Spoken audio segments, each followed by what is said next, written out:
Com o crescimento profissional e pessoal de vocês, gostaria de chamar Francisco Destino. Uma salva de palmas.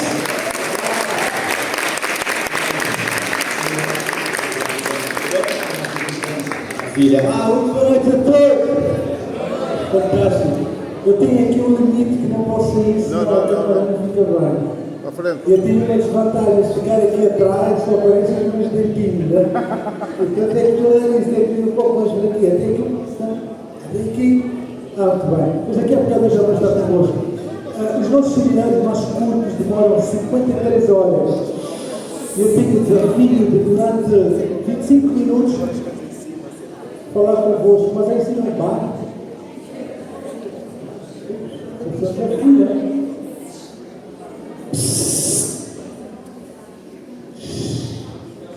Lá em cima. Lá em cima.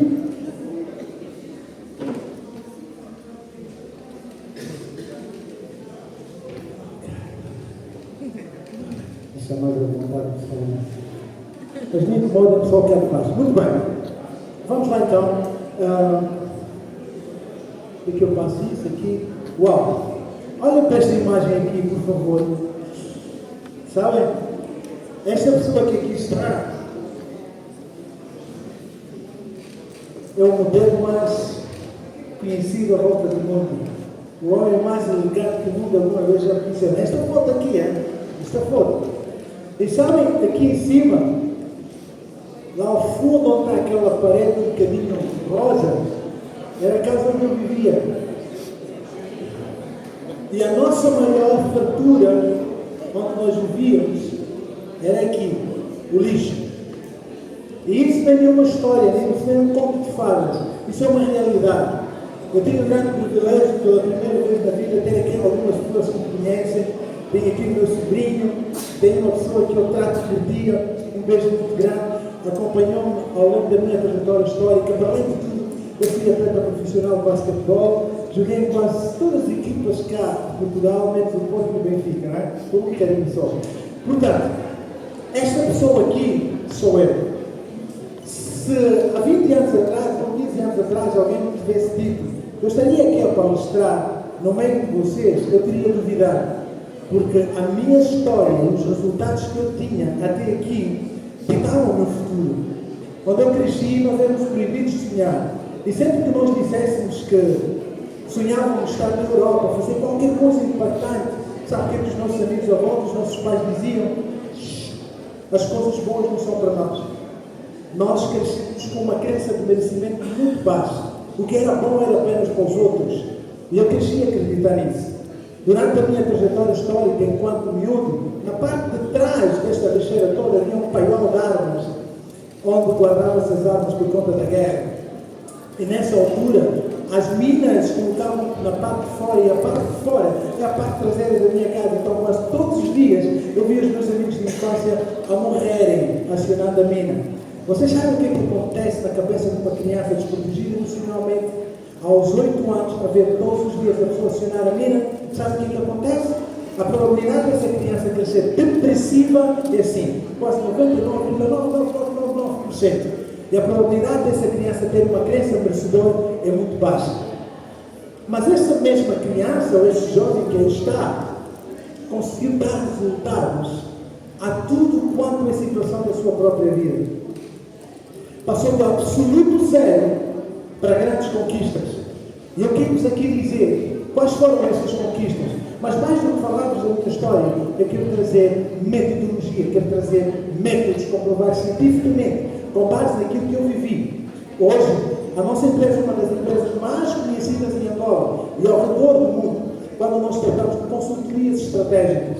Hoje nós temos os maiores clientes, as empresas mais estratégicas do nosso país, e nós atuamos essa dimensão.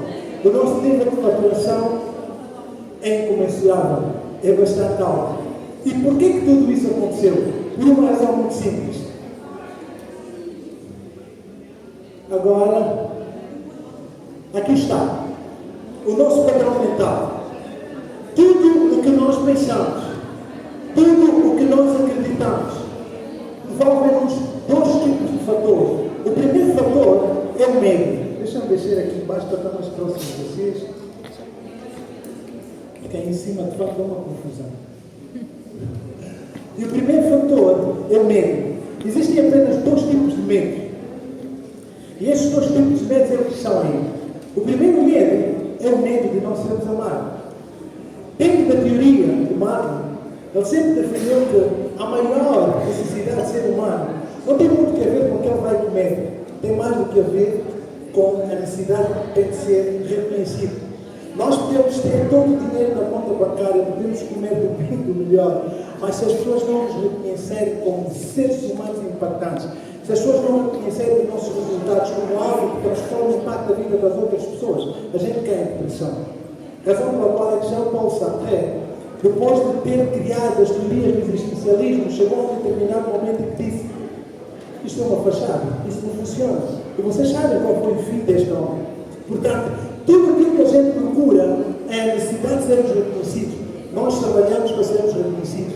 Nós fazemos todas as coisas. O final máximo é ser reconhecido.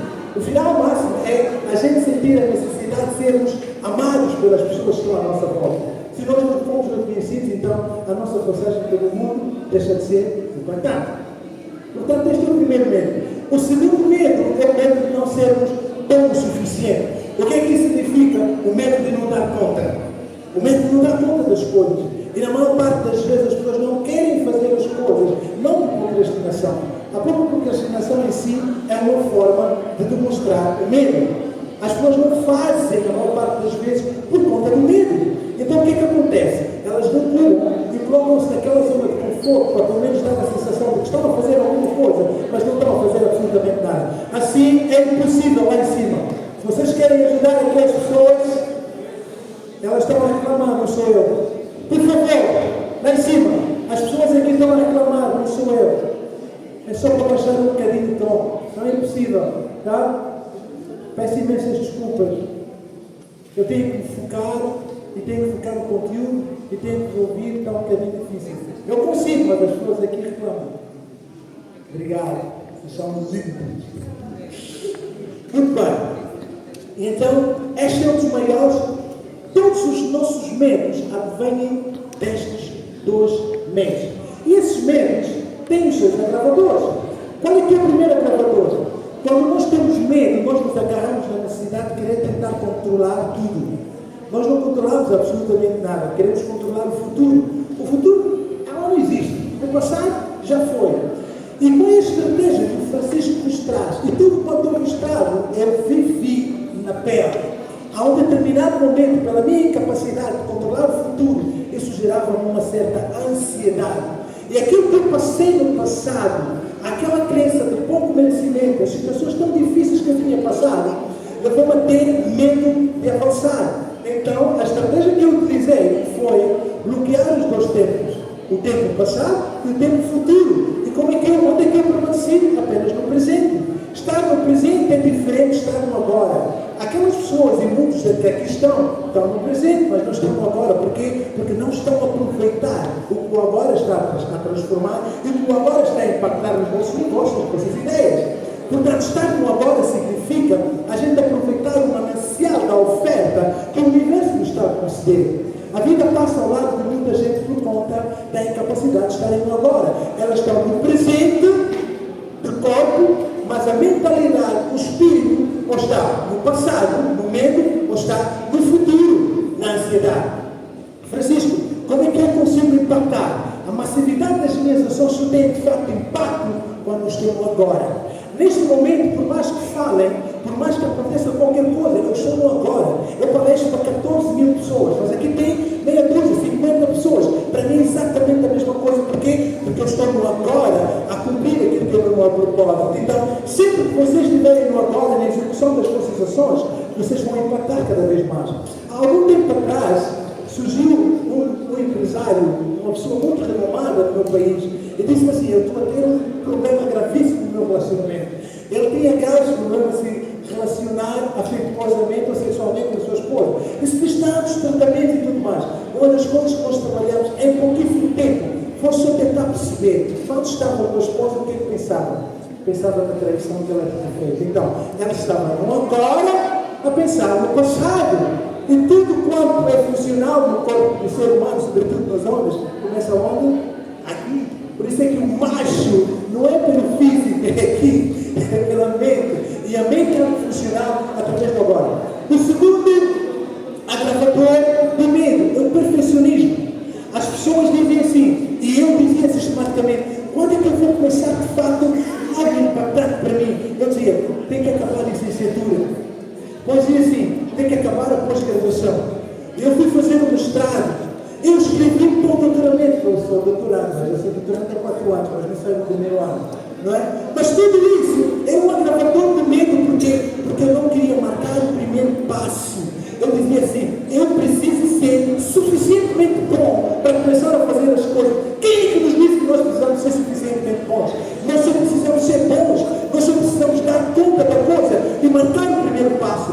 O perfeccionismo faz com que a gente crie o terceiro que não está agravador, que é as regras excessivamente duras.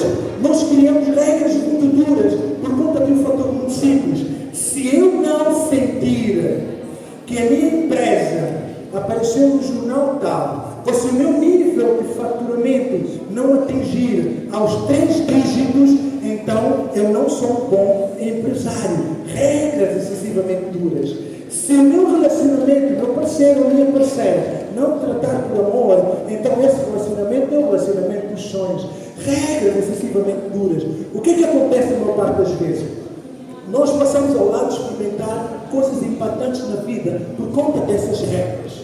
E o que acontece é que nós estamos a passar por um momento bom. Pelo facto de não haver sinais de que a nossa regra está a ser de fato efetivada, a gente não sente. Mas estamos a experimentar aquilo. E o universo nos está a dar a oportunidade de a gente experimentar. E o que acontece é que passamos completamente ao lado.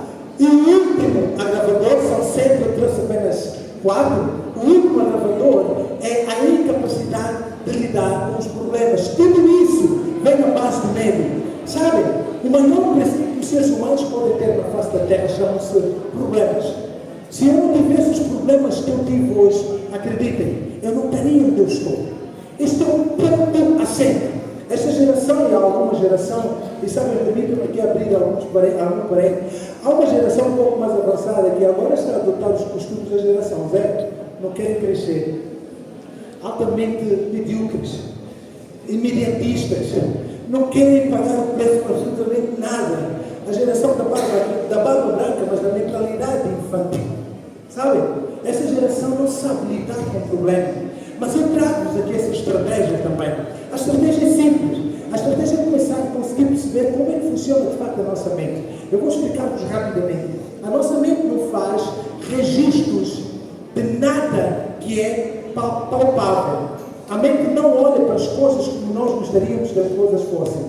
A mente faz a neuroassociação. Ela busca a imagem e o significado da imagem. Agora, se eu pegar aqui num papel branco e mostrar-vos assim, o que é o papel branco? Deixa eu fazer aqui um exemplo. Dá licença. Isto é o quê? Objeto. Não é? Isto é um objeto. Mas se eu coloco aqui assim, o que é que eu vejo? Eu vejo uma imagem. Imaginem que este é um papel branco, um guardanapo. Ela é uma imagem. Nós dissemos que a mente faz uma neuroassociação. Ela não registra apenas imagem, porque a imagem para a mente por si só não é absolutamente nada. Ela precisa associar a imagem a um evento para dar sentido, para dar significado. Então esta é uma imagem de um papel branco. E quando eu viro o papel branco, o que é que acontece? É a mesma imagem ou é imagem diferente? Algumas pessoas disseram que é a mesma imagem. É a mesma imagem ou é a imagem diferente? É a mesma imagem? Não é a mesma imagem. Por mais semelhante que seja, não é a mesma imagem. A imagem de frente, por mais que não haja rabisco nem absolutamente nada, por mais semelhante que seja, quando a gente vira a imagem, é uma imagem diferente, porque se nós colocarmos aí um microscópio, nós vamos encontrar corpos nesta parte da imagem que na outra parte não há. E é exatamente assim que acontece com a mente. Quando a mente registra uma imagem, e vamos definir a imagem como um problema.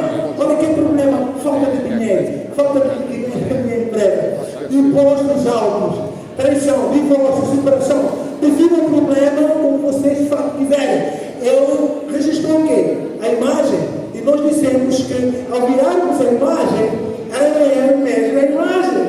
Então o que a mente faz? Ela olha para a imagem, busca o problema, falta de dinheiro, ela reproduz tudo que a falta de dinheiro nos traz, mas se a pessoa conseguir perceber o segredo que está por trás disso, ela espera um tempo. O que é que faz? Quando vira a imagem, é uma outra imagem. Quer dizer que por detrás de todo e qualquer problema, não existe um problema, existe uma oportunidade de crescimento. Sempre e sempre que a gente está perante um problema, significa que o ecossistema nos está a dizer que a nossa habilidade perante esse problema ainda não é suficiente. E enquanto nós não provamos ao problema que a gente aprendeu com o problema que nos está a acarretar, ela vai ter que voltar sempre para que a gente possa aprender. Depois da gente aprender com o problema, quando voltar já não é problema, a gente passa para uma dimensão acima, porque essa é a nossa natureza, passar de dimensão a dimensão, de nível a nível. Nós não podemos continuar no mesmo patamar durante um ano. Ano de 2024 é este, o de 2025 a gente tem que necessariamente escalar para um nível acima. Porquê? Porque esta é a minha natureza. E se eu me colocar numa posição de vítima, eu aponto para fora. Cresci em Portugal. Portugal é uma manjedoura de vítima. As pessoas nunca assumem a culpa. As pessoas dizem sempre: culpado é o governo, culpado é o imposto, culpado é o FMI, há culpado para tudo. Brasileiros não se escapam também, angolanos também não se escapam. Herdamos de algum lugar. Nós estamos sempre a apontar culpado. Por quê? Porque a vítima aponta sempre para fora. A vítima nunca diz: espera aí, eu estou perante uma oportunidade magnífica de escalar a minha vida. Então, enquanto a gente não prova o problema que nós aprendemos de facto, o problema há de vir sempre. Por que há de vir sempre? Por uma razão muito simples. Porque para passarmos para uma dimensão acima, a gente tem que dominar as complexidades dos problemas da dimensão aqui embaixo. E se a gente não dominar, não tem como passar. A gente chupa na escola da vida. Por isso é que eu digo, sempre que eu tenho problema, eu digo: pim! Escolheu a pessoa certa.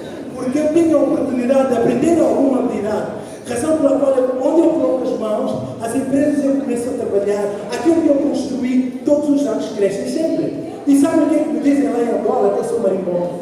Que eu sou amigo dos marimbondos. E sabe o que é que os marimbondos são os ditos políticos angolanos? Que se beneficiam do erário público, não é? Então, quando o covarde, o estúpido, não consegue perceber e respeitar a trajetória histórica de alguém, diz apenas duas coisas: ou tem sorte, ou está agarrado a alguém. E a mim me dizem que eu estou agarrado aos marimbondos. Não. Eles conseguiram perceber que este rapaz tem capacidade de impactar, que esse rapaz tem capacidade de trazer coisas novas, que ele sabe de facto das coisas. E dizer assim não me leve a mal, não digo que eu sou arrogante, porque eu não sou. Tenho apenas a noção de quem eu sou. E onde eu coloco a planta do meu pé, quando eu entro, eu digo: é tudo meu. É tudo meu, porque eu tenho muita confiança naquilo que faço. E o que é que dá confiança no que eu faço? São os meus resultados. São os resultados das pessoas com quem eu trabalho. São os resultados das empresas onde eu trabalho. Francisco, tu estás a acelerar, leia 25 minutos, tão pouco tempo, e vamos correr, e para terminar, faltam 10 minutos, não é? E aqui vai. E onde é que começou de facto o sucesso? Onde é que começou, como se diz no Brasil, como é que é? A roda da curva, né? A curva, não é? É uma coisa que se diz no Brasil quando querem dizer que os resultados começaram a vir. Curva de aprendizagem. A curva da aprendizagem. É mais uma curva qualquer. Então, onde é que começa? Aqui. Nós, os países da periferia, eu sou do terceiro mundo, dentro do sistema mundo. Sabem que o mundo é dividido em norte e sul. Os do sul mandam nos do norte. Então, Portugal é um país semi-periférico. Não pensa que vocês fazem parte do sul, não. São países semi-periféricos. Brasil é um país da periferia. E Angola, como é África, é um país do terceiro mundo. Então, todos nós estamos na mesma direção. Vamos nos consolar. E o que é que acontece com essa realidade? Sempre que nos dizem assim: sejam frutíferos, o que é que a gente pensa? Sejam frutíferos. Brasileiros e africanos, o que é que pensam? Sejam frutíferos, o que é? Façam Produzir. Filhos. Não, produzir, porque vocês viram aí, mas sim, tem um pensamento claro. Quando se diz assim: sejam frutíferos, na maior parte das vezes a gente pensa ter filhos. Façam filhos. Eu sei que a África é como é, não é? Mas eu fui ver em hebraico o que é que significa frutífero.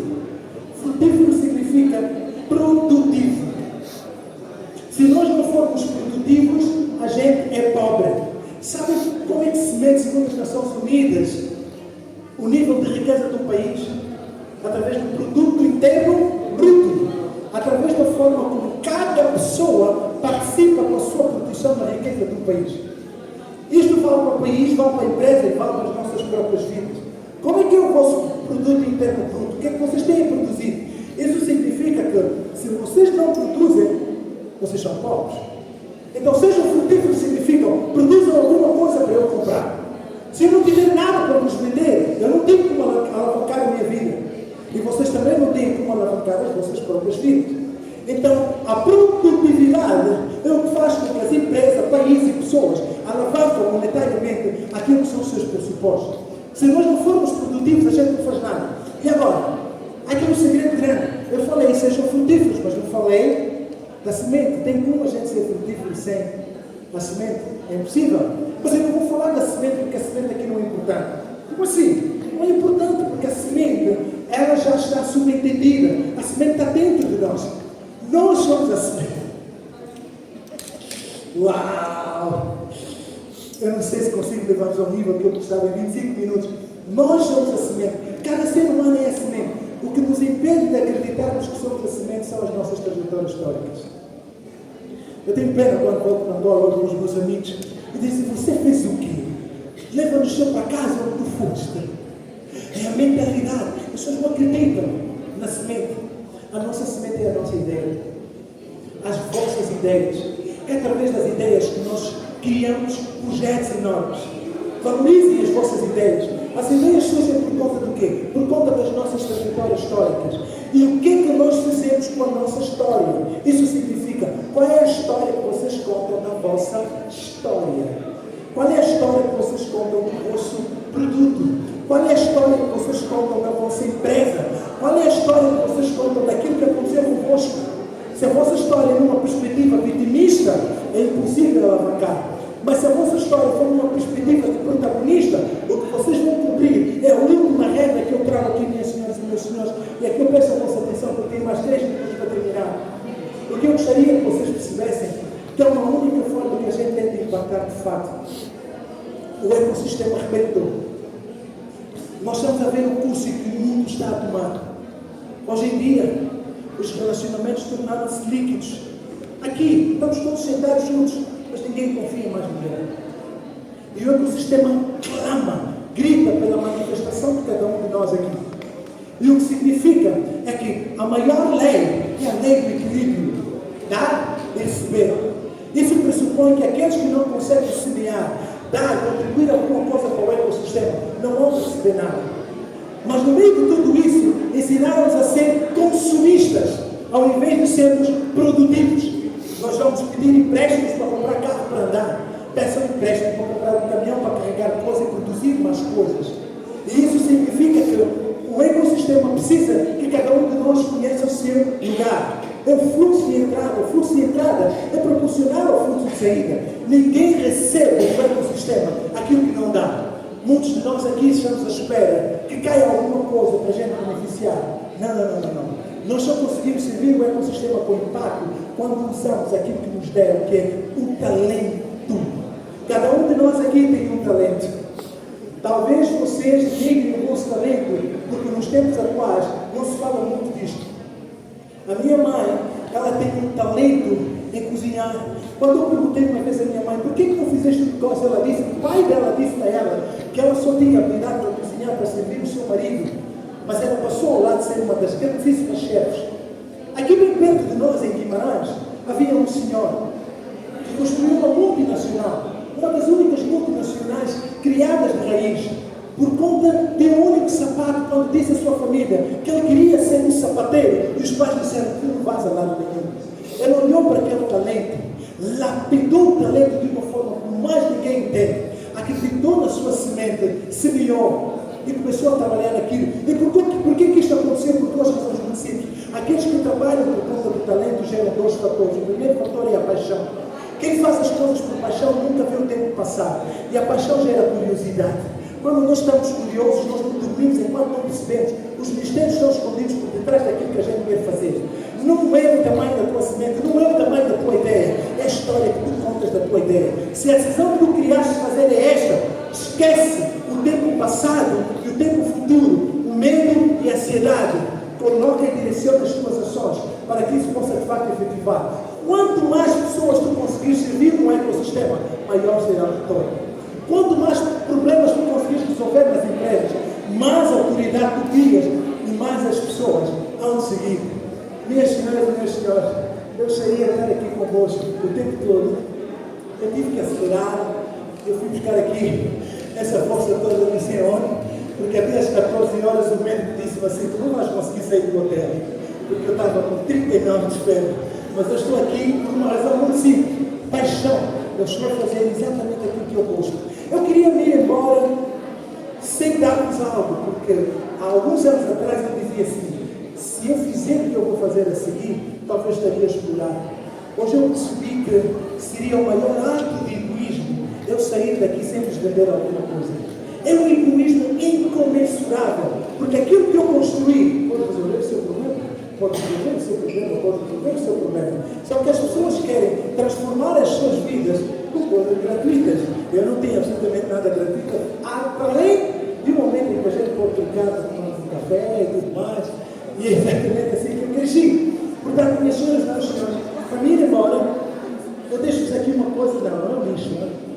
Eu deixo-vos aqui uma coisa que eu acabei por construir, que foram os códigos que me levaram a triunfar.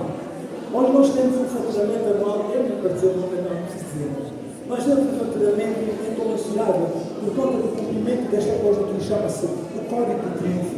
Até o ano passado nós tínhamos fechado as vendas do Código de Triunfo porque o nosso sistema já não aguentava. Eu quando vim para aqui, a Leia disse assim: Francisco, tu tens que deixar aqui um passamento aqui para o pessoal, porque nós precisamos disso. Então nós construímos isso muito rapidamente. Eu não obrigo absolutamente ninguém a fazer isso, mas quem quiser o Código de Triunfo no curso online, quer code, inscrevam-se, paguem e depois têm acesso ao Código de Triunfo. Minhas senhoras e meus senhores, muito obrigado e até a próxima!